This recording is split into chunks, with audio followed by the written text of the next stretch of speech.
Bon matin, bonjour tout le monde. C'est notre matinée ensemble et nous avons dimanche parlé de comment surmonter une montagne. Nous étions dans Josué 14. Alors, vous savez, il y a plusieurs choses qui se passent. Il y a vraiment tout un mouvement. On est dans ce passage entre l'été et l'automne, évidemment. Les feuilles tombent, les gens sont en train de commencer ici à Ottawa et dans la région de l'Outaouais de pouvoir serrer tout ce qu'on utilise à l'extérieur. On passe de la chaleur on commence à ressentir le froid. Il y a eu quelques belles journées. Et dans tout cela, c'est les changements de la vie. Alors, je te salue, que tu sois à Ottawa, en Brun, que tu sois à Castlemaine, que tu sois dans le continent européen ou ailleurs dans le monde, en Afrique, en Asie. En tout cas, nos salutations de l'Église Nouvel Espoir. Je te remercie. Merci pour ton partenariat. Merci pour tes dons. Merci pour ta confiance. Il y en a plusieurs d'entre vous qui ont décidé de continuer à contribuer. Vous contribuez semaine après semaine et puis grâce à vous, Dieu travaille au travers de vous. Grâce à vous, on est capable de continuer de donner le message, continuer d'avancer. Il y a plusieurs changements, il y a plusieurs nouvelles qu'on va annoncer semaine après semaine. Il y aura aussi 2 soirées, des cours bibliques qui prendront place. On est en train de travailler là-dessus. Et aujourd'hui, mon étude est sur Josué 4. Juste une petite révision. J'aimerais te dire quelque chose. Ton héritage, c'est comme l'héritage dans Josué 14, quand on parle de l'héritage de 9 tribus et demi. 9 tribus et demi, parce que la tribu des Lévites, plus ou moins, n'a pas de terre. Pourquoi? Parce qu'elle reçoit ce que toutes les autres tribus vont donner. Il y a une taxe qui est donnée pour pouvoir prendre soin des Lévites qui font le service de Dieu. En soi, le service de Dieu était un service payé par les taxes de l'État dans Israël qui est en train de se fonder.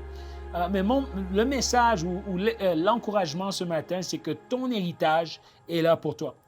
Les Israélites doivent occuper le pays nouvellement conquis et Canaan aurait en effet été soumis en vain s'il n'avait pas été ensuite habité. Mais les Hébreux ne devaient pas cependant résider là où bon leur semblait. Il y a une place qui a été choisie pour chacun d'entre eux et Dieu se charge de te donner ton héritage comme il l'a donné aux Hébreux. Et vraiment, c'est la beauté, c'est l'organisation qu'on voit là-dedans, une distribution très organisée. C'est pas du désordre. Alors, j'aimerais aujourd'hui t'encourager cette matinée avec ton héritage. Il y a un héritage pour toi, mais la clé, c'est quoi? C'est la distribution de Dieu, elle est organisée. Alors, il te faut organiser ton temps. Il te faut organiser ta manière de penser. Il te faut organiser une discipline de vie. On a d'abord, quand on regarde ce passage, on a d'abord la part de la tribu de Juda.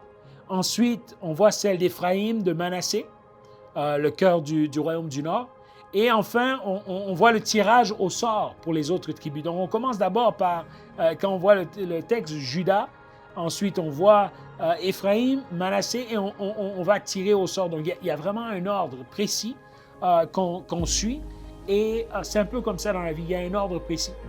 Il y a un ordre précis pour toi dans tes affaires. Un ordre précis que tu dois suivre. Une séquence. Être dans un flow. À un moment, on écrivait des chansons. On avait un groupe de musique quand j'étais adolescent et on écrivait des chansons. Et ce qui est important quand tu fais l'écriture de chant, c'est la séquence. La séquence. Quel va être ton flow? Comment vont aller tes rimes? Quelle va être ta mélodie? Est-ce qu'il y a un pont ou un bridge qu'on appelle en anglais? Comment va aller ton bridge? Et souvent, on doit travailler dans cet ordre-là afin que cette séquence soit suivie. Et la vie est un peu comme un chant.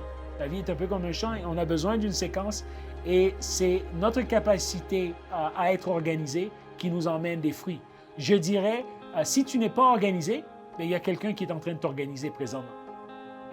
Donc, je vais t'encourager. Je t'encourage ce matin. Je ne sais pas comment tu t'es réveillé ce matin. Ce n'est vraiment pas un fardeau.